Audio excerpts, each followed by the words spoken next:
Thank you everyone for coming. Thank you for waiting. It's my great honor and pleasure to have Madison Huang come to SNU for a talk. My name is Kyujin Cho. I'm the director of the Robotics Institute and the chair of the Mechanical Engineering Department at SNU. So to give a little bit of a background of how medicine came to SNU, last year in our Robocon contest, for the first time in 33 years, a female-led team won the competition. And I asked NVIDIA to please, can you ask medicine to come to SNU? And thankfully she did come. So let's give her a big round of applause first for coming.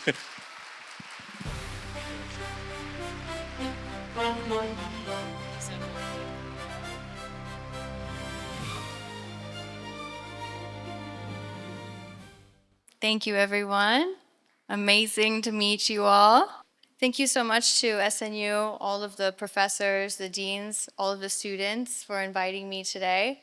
I was invited to give a talk on a nonlinear career path. How many of you are undergraduate students here? Okay, great. How many of you are postgrad, PhD? Okay, incredible. How many of you are engineers? And what about like liberal arts or business, science? Okay, incredible. How many of you are not sure what you want to do when you grow up?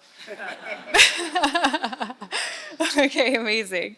How many of you want to work at NVIDIA when you grow up? Yeah, you just like, amazing. So I had a pretty untraditional career path before I got to NVIDIA. Before I got to NVIDIA, I actually was classically trained to be a chef. I worked really hard in high school. I prepared all of my university applications in order to go study to be an electrical engineer, like both of my parents. My mom and my dad are both electrical engineers. And at the very last minute, my dad tells me, hey, I don't think that you're really in love with engineering. Why don't you do something you're really, really passionate about? You should do something that you really fall in love with. And I think that you're in love with cooking. So I withdrew my applications. I submitted only one application to the best culinary school in the world, which was Culinary Institute of America, and I attended there. And then after that, I worked in kitchens in Miami, in New York, in the Bay Area. After that, through that, I learned how to be a sommelier. I studied fine wines and spirits. I did this in London and Paris. And after that, through being a sommelier, I learned about incredible branded champagnes, Moet Tennessee, all of the Dom Pérignon champagne, Veuve Clicquot, and I really wanted to understand how did they embody so much personality and lifestyle into just a single bottle that you see. And so I joined the LVMH group, the Louis Vuitton Moet Tennessee group, to do marketing and branding afterwards. And what seems like a rather non-linear journey, I realized that I had held a couple of principles or guiding principles throughout each of my career paths. Whether it was from cooking to sommelier, it was branding and marketing, doing photo shoots for luxury hotels at LVMH, all the way through NVIDIA. And ultimately, those guiding principles were, number one, I always chased a profession or a craft where I was able to express or learn some element of extreme craftsmanship. Just like I saw in the robotics lab here, I really like to make things with my hands. I was not a good artist, but I wanted to be able to express myself artistically, create something that I could give as a gift to someone else.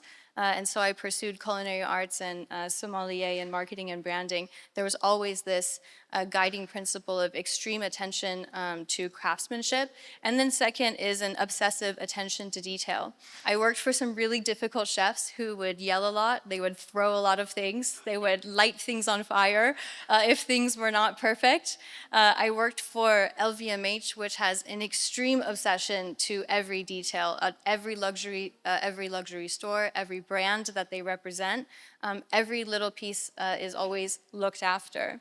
And then finally, I always wanted to work for companies or brands that, even if they were 200 years old, like LVMH Group, or some of the brands in that portfolio, they were able to maintain the essence of their brand, but they were able to constantly reinvent themselves over time. And so I realized that even if I had a very nonlinear career journey, there were three things that mattered to me the most. And so I always selected something for my next step that aligned to all three of these principles. And after LVMH, I got an MBA, and I decided, okay, I need to choose my next career path. I wanted to ensure that it embodied, the next company I worked for embodied each of these three things, and the one that I chose was ultimately NVIDIA. And being at NVIDIA is a privilege of a lifetime. I get to work with some of the world's best engineers, researchers, developers, artists, marketers. I see Amia right there, she's incredible. And it's really such a privilege because it is a family business, but not just because I get to work with my own family, but because really the NVIDIA employees, we are like one big family, all working on this one big mission together. And it's been really such a privilege to see NVIDIA grow up from a gaming company, and we have such a long and illustrious relationship with Korea, with gaming, all of esports. How many of you grew up playing video games? Yeah. How many of you had a GeForce in your PC? Amazing. How many of you play esports? Okay, incredible. So cool. So it was incredible to see NVIDIA grow up from a gaming company. We're still a gaming company, but to an AI infrastructure company. And today I get to work on really exciting next frontier of AI, physical AI, which I saw the next frontier right in these labs with these incredible students. And so ultimately I wanted to tell you today that whatever you decide, you're in school, whatever you decide to do next, it doesn't matter your job title or what you do next. You don't need to have a linear career line. You should just at least understand and sit with yourself to understand what are the guiding principles that you want to hone over time and commit yourself to over time. What motivates you, and what feels special to you, and what are you passionate about that motivates you over time. And so ultimately, if I were to go back and back to your age and tell myself, give myself some advice as a student, I would probably tell myself to do three things. Number one, I would choose those guiding principles: craftsmanship, attention to detail, ability to reinvent. Second thing is, as students, you guys have, you're in the safest place of your life. You should try as many scary things as possible. Try to go move abroad, go experience an internship into a company that you're very intimidated by. Meet new people that have a very different experience than you. But I think in school, I wish that I was a bit more courageous and more brave and not so shy, that I could try more scary things. I think this is now the time that you can take the most amount of risk, you can experiment the most, because you're still in school. And so try as many things as possible, especially the things that are scary to you, because those are going to be the experiences in which you grow the most. And then finally, in the age of AI, many people are scared that AI is going to take jobs, but we need to remember that a job's task is different than a job's purpose. As software engineers, your job is not to write code, that's a task. Your job is to invent new products, solve problems. Mechanical engineers, your job is not to manually design this CAD file or manually run these simulation experiments. Your job is to invent a new machine or invent a new robot. And so just remember that in the age of AI, you need to separate your job's task from its purpose, and embrace AI. Get on the rocket ship of AI. How many of you use AI today for all of your school? Professors, close your eyes, okay? All the professors, close your eyes. Okay, now how many students, how many do you use AI? Okay, incredible. Well, I think now is really an incredible time. I was just telling all the professors and the president of your university before, I'm so envious that you get to be a student now, because having AI as a student is such a game changer. You get a personal AI tutor that will identify your strengths and weaknesses, that will sit and be as patient with you as possible. You get to learn so many new things, and you can have a companion that can help build or create or make things with you. So it's such an incredible time. But I hope to leave you with just a couple of things that I would have told myself when I was your age. And then I'm really excited to have this panel and answer some of your questions. So thank you.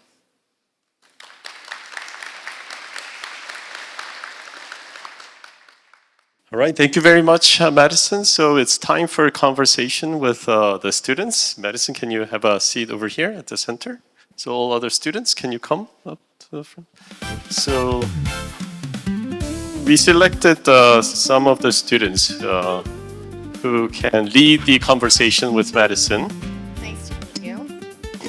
Nice to meet you. So thank you very much, Madison, for the inspiring talk and explaining your life journey. I think it's amazing and very courageous, and I'm sure many students are inspired by your talk. So before we begin our conversation, maybe student, can you briefly introduce yourselves? Nice to meet you. I really enjoyed your speech. And I am the winner of the CED Robocon contest at SNU last year as a freshman. So I'm glad to hear. Thank you. Congratulations. Amazing. Good job. And Subin? Hi, my name is Subin, and I was the winner, also same the contest with Seohyun about 4 years ago, and I'm really happy to be here and meet you. Wow. Oh, another winner. Incredible. Are all of you winners? No. Okay. You will be. Yeah.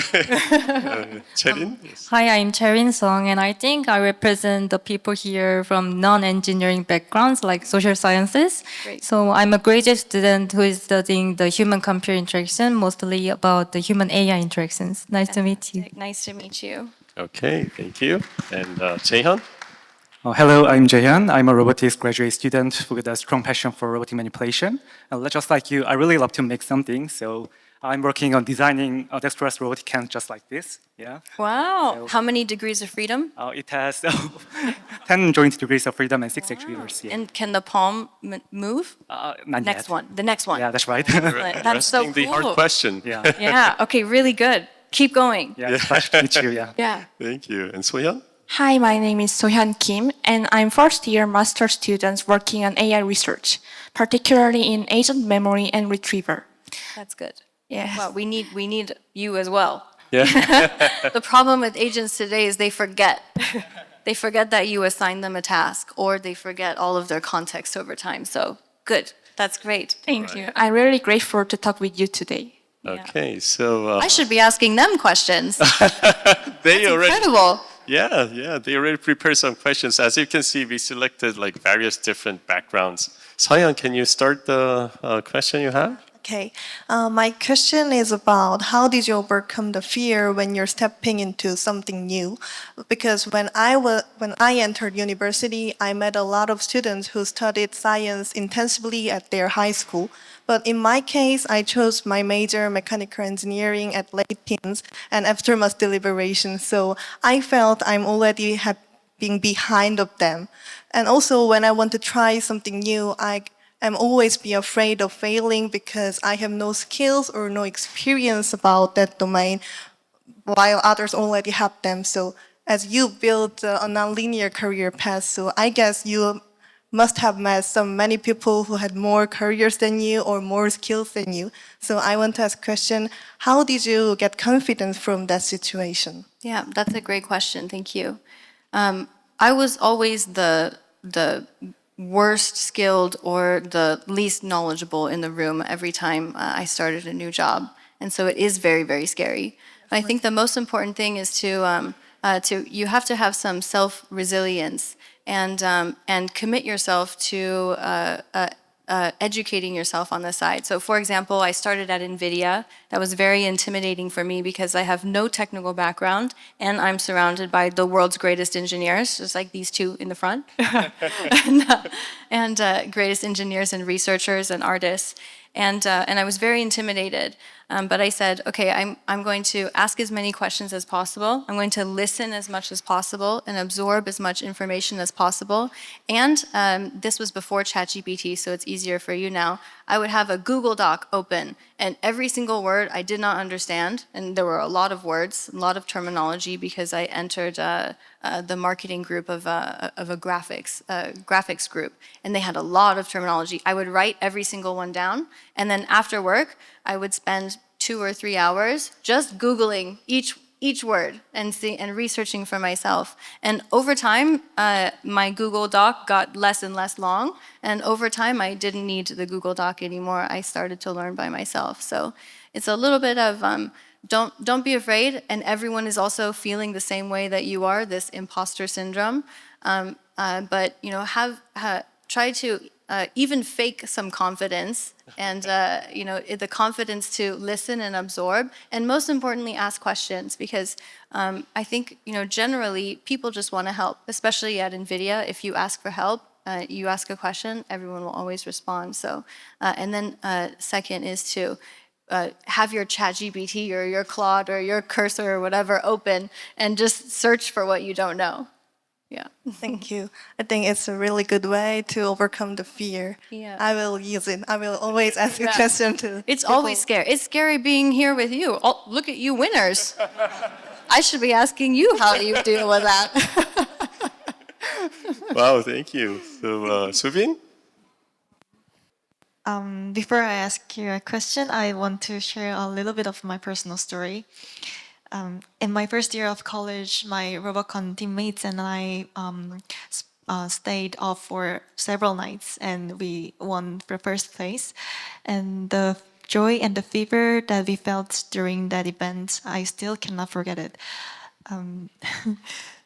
That's what led me to study harder in mechanical engineering and have a double major in business, and hoping to be someone who shapes technology with a broader perspective on the world. But right now, I've taken a break in engineering and trying to seek a very totally different career, which is arts and physical education. And what I'm really struggling with is uncertainty, whether it would be a meaningful exploration or it would be just a simple distraction. So I really want to ask you, how did you find the courage to leave behind the really that you once loved, and what emotions did you navigate while you chose a totally different career? That's a really great question, and you're very brave, so I congratulate you. Thank you. I think there's always a reason that you left your previous role. There was always a reason I left. I loved being a chef, but I wanted more. I wanted to learn or explore a new frontier. And wine and spirits just really fascinated me, because there's some element of science, there's some element of savoir-faire, there's some element of emotion in wine, and I wanted to explore that all the way till the end. And so I think you should have the courage that you left your mechanical engineering behind for a reason and started exploring arts and physical education for a reason. And so have that as a comfort. And then second is find why the essence, that guiding principle of what makes arts and physical education so special to you, and what specifically you would like to learn and grow out of it. And that way, the experience will never go to waste, because you know exactly, you've identified exactly what experience, what growth, what learning opportunity you wanted to extract from that experience. So, what was it about arts and physical education that interested you?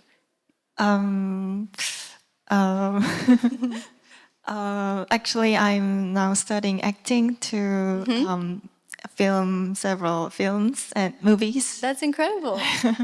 It makes me a little bit shy, but yeah, I'm really working hard on it. And actually, as you mentioned, I think there are some reasons why I try to seek this field, but I'm not still leaving the engineering. I will still continue to study, but I think these two fields, exploring two fields, would be both be helpful to my total life, and it will be totally give some answers to my total life. And I really thank you for your specific know-hows to seek how the journey.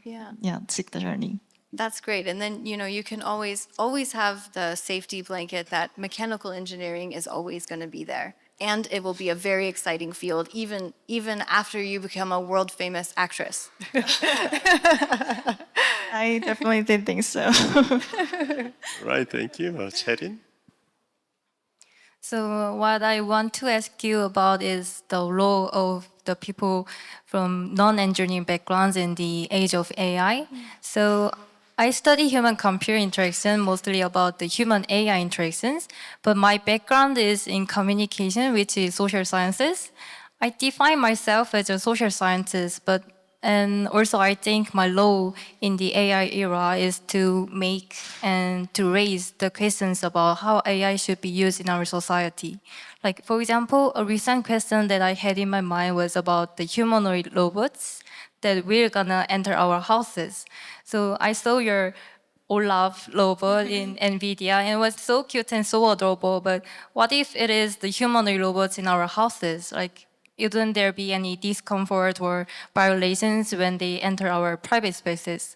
So what I wonder, since you're working on and leading on the physical AI in NVIDIA, is these kinds of human-centered perspectives are also important in your company and your development processes? And also further, more personally, I wonder if these kinds of people, like people from non-engineering backgrounds, may have some meaningful role in the AI industries? Great question. There are a couple questions in there, so I'll take them one at a time. Number one is for people with non-engineering backgrounds, now is a very, very exciting time because all of our industries have been reset. Previously, if you wanted to be a developer and make some sort of software or application, you had to know how to program. And now you can just speak to your AI, speak to your Codex or Claude or Cursor or ChatGPT or Lovable or something like that, and you can make whatever you want. And so I think ultimately a lot of people who believe that because they don't have a non-technical background, that they're going to be left behind, and it's actually the exact opposite. You know, now AI is the ultimate equalizer and the ultimate democratizer. So don't be afraid from that. And then second is absolutely there's place for non-engineering background, social sciences, human-robot interaction. That's a fantastic field, and we absolutely need people to be in this field. And I think you should hurry up and publish your research there because you know we need robots in all of our personal spaces or in our industrial spaces. We just frankly don't have enough people to do jobs anymore. And for example, for elderly people who are lonely or they're not as mobile as before, they need assistance in the home, and there's not enough workers and nurses and caretakers all around the world to go care for them. And so we need people to be comfortable with robots in their homes. And so of course, it would be great if you can publish some research or publish some communications or do some studies to help people understand the good and the positive that comes from AI in our lives, just like that. That's great. Thank you for your comments on my questions, and I think you gave me courage to keep my career as a social sciences. Thank you. You're gonna do great. Thank you. Jaehyun? Okay, hello. Since you're leading work on physical AI platforms in NVIDIA, I'd like to just shift a bit toward robotics.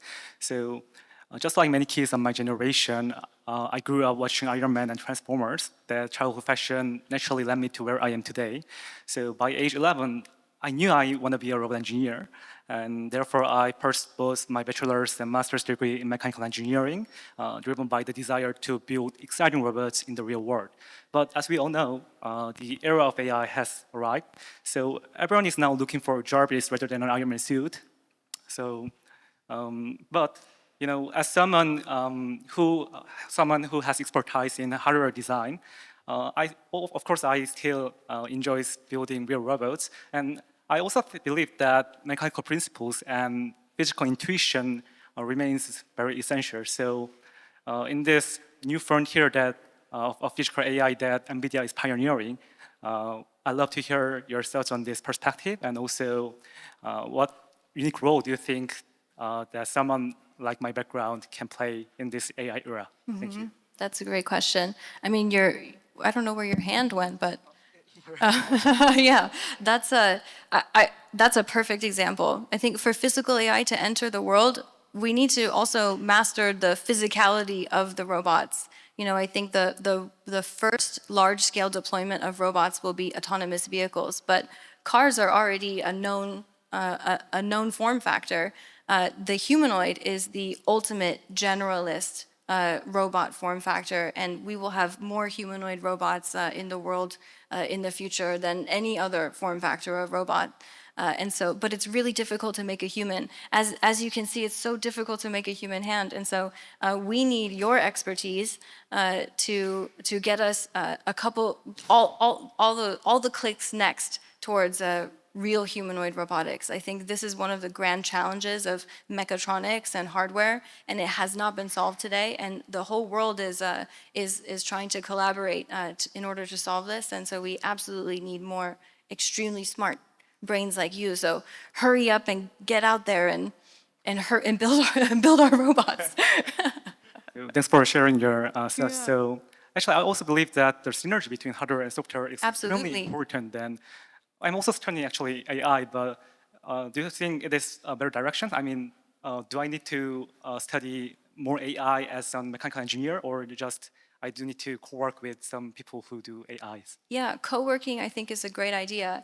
I think there's some incredible labs all around the world, US, Europe, China, really incredible labs, and they have hardware and mechatronics experts working directly with their software teams. And so I think you don't have to become an expert in everything, but co-work with a team where you could start to become an expert in many things via them. And I think that's a great perspective. Yeah. Thank you. When do you graduate? Actually, I have recently completed my master's degree in last February, and Okay. I'll be studying my new PhD in the United States this fall. Yeah. Okay, good. Well, we'll connect you with all of our humanoid robot partner labs, and then you could go and help them finish their hands. Maybe I would like to contact you if I go to the US. Yeah, exactly. That's so great. Thank you, Sophia. Yes. I want to ask you about balancing technical depth with a broader perspective. I really enjoyed your talk today. It was especially meaningful to me because your talk was about nonlinear paths, while my own path has been pretty linear so far. I started studying engineering and science in science high school, and then I studied computer science in university, and now I'm doing AI research. However, I don't just want to become an individual contributor. Ultimately, I want to become a global leader who creates broader impacts with my technical specialty. And I want to bring together people with different perspectives and connect people working on different kinds of problems and create synergy to take on meaningful challenges together. So I found your journey across very different domains particularly inspiring. So I want to ask you, can you give me an advice for me? I'd really appreciate for any advice or stories you could share. That's a great question, too. I think generally the workplace is a team sport, or it's always a team sport. And so if you would like to become a leader of an incredible team, you have to start now. And there's incredible resources here at this amazing university for research clusters, clubs of all sorts, team projects, competitions. And so I think start now to build your ability to be a part of a team and also try leading a team. You'll learn a lot, you'll fail a lot. We're always failing a lot, but through those failing experiences, you'll learn how to be a better and better leader, and you'll learn how to be the leader that you would like to become. Everyone has a little bit of a different personality, and then I think just importantly, leadership is not about power. Leadership, I think, is about being in service of others. It's more important for me to raise my team. They each have a different view of where their strengths and weaknesses are, of where they see their opportunities, of where they would like to grow their career paths. And so I feel that as a leader, my most important job is raising all of those people up so that they can achieve all of those things that they would like to achieve. So, keep in mind that leadership's not about power and command. It's, being in service of others. And then start now, just practice now. Are you part of any clubs or have you done any competitions before? Yes, in my undergrad students, Yeah. I participate many kinds of clubs or competitions like entrepreneurships, Yeah, that's really great. And then just become the team leader there. And then over time, through school, you become a leader. And then when you enter the workplace, it's just one big group project. At work, it's literally just a group project. And then when you form project groups, maybe you take a symbolic lead, and then eventually you'll become a people leader. Thank you. I think it's really good points. And as you mentioned, my current research is about retrieval augmented generation, and I'm really excited to how these retrieval systems could extend into the physical world. And I want to ask you, can I intern in NVIDIA in the future? I think all of you should apply for internships at NVIDIA. Yeah, that's our most important program is our internship program, because we get to learn a lot from you, because you're at the forefront of AI education, especially here. And so you should come and apply, absolutely.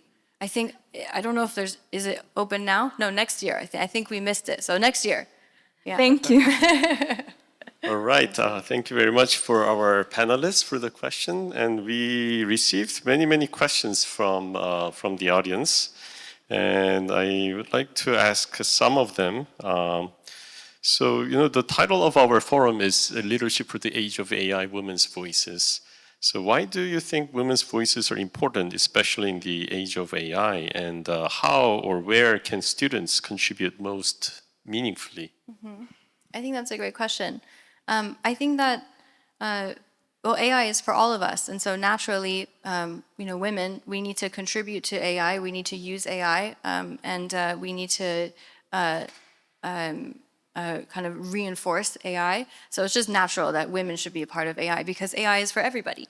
But I think a second is what I find personally as a woman with AI.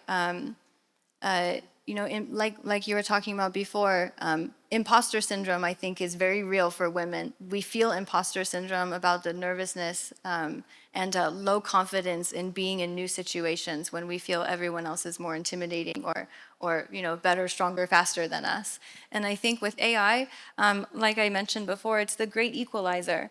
And so I think that women, we should use more AI so that we can get over our fear in our imposter syndrome. It's a great tool for all of us, and I think that it'll make us, even more effective and less shy in the workplace. Oh, thank you very much. That's a very great answer. There were many technical questions as well, so let me select one of them. So what's next for NVIDIA in robotics? Very technical. NVIDIA developed edge devices, physics simulation, open source robot foundation models. It seems we now have all the ingredients. So what now? We need to keep going.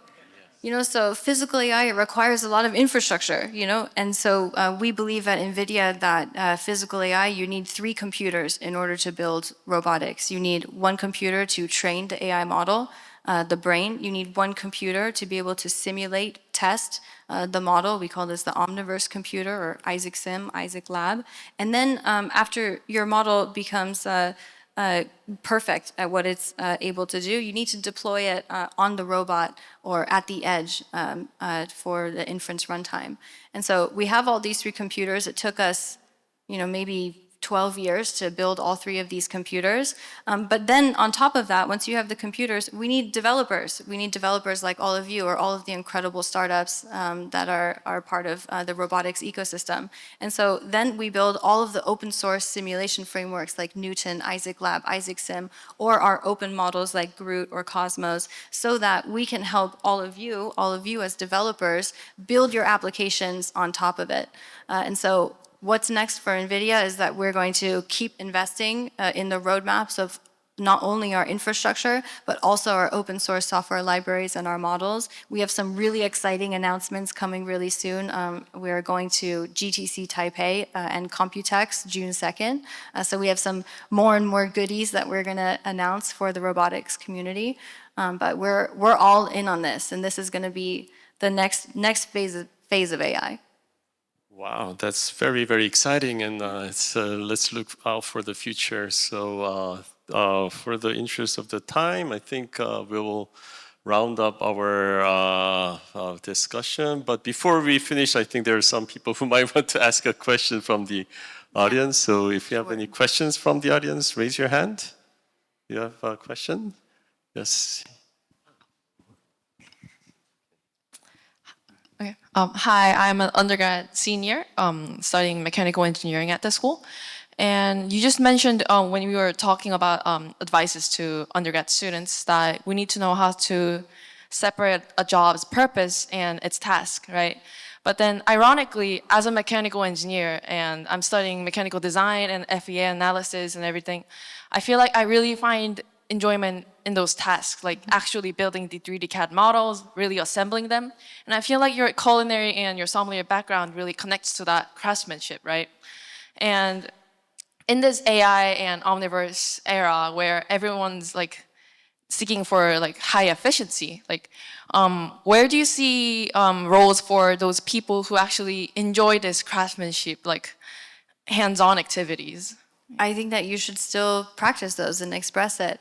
And then also, you know, maybe there's just a difference in UI and UX. You know, instead of clicking, using a mouse to click on all of the buttons, what if you're just talking to your AI? You mentioned Iron Man. You know, just like in Iron Man, he's iterating and designing by talking and, you know, gesturing.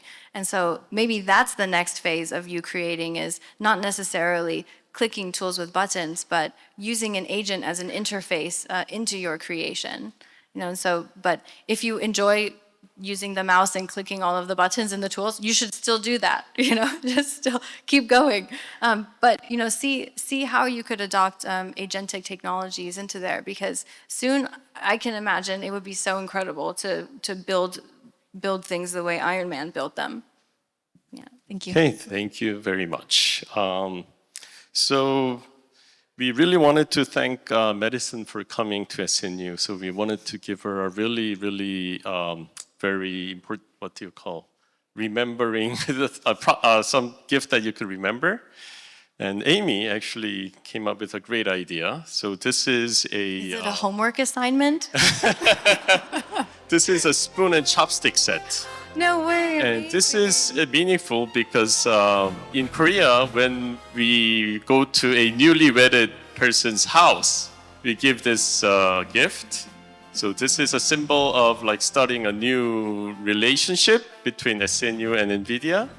And also at the same time, it symbolizes like our Koreans are very good with hands. We use like metal chopsticks. I think we are the only one that uses metal chopsticks.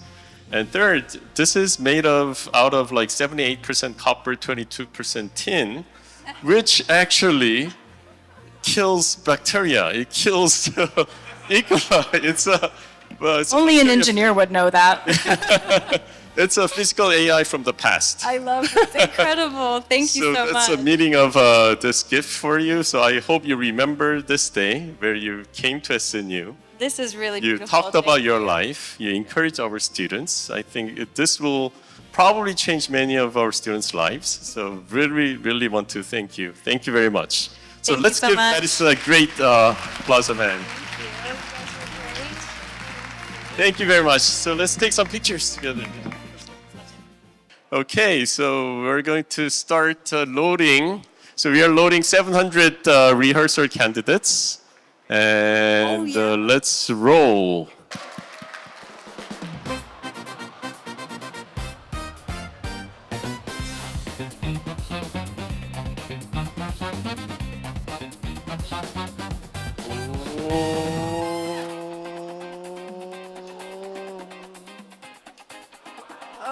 Okay, Uchan. Uchan, are you here? Here. Uchan, oh, here. Ichanu, Department of Mechanical Engineering.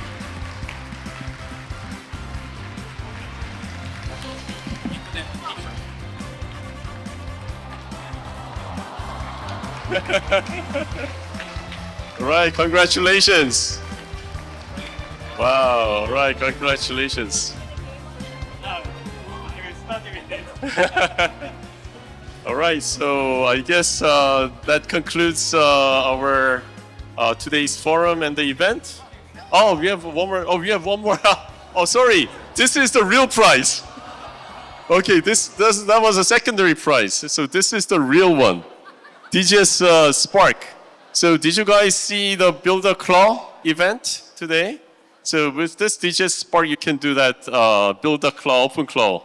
Okay, so let's roll. We are drawing another set of 20. 얀, 전세미, 황준석, 요, 오, 김병재. Okay, let's go. Okay.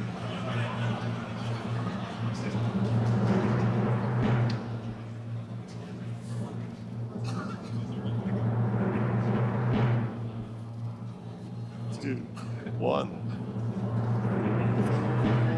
선호. 박선호. 박선호, are you here?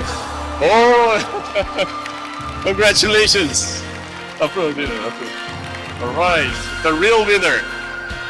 The real winner. Wow.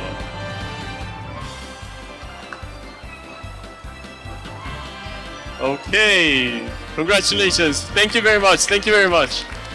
우리 패널리스트들 와서 사진 한 장 같이. Let's take picture with the panelists.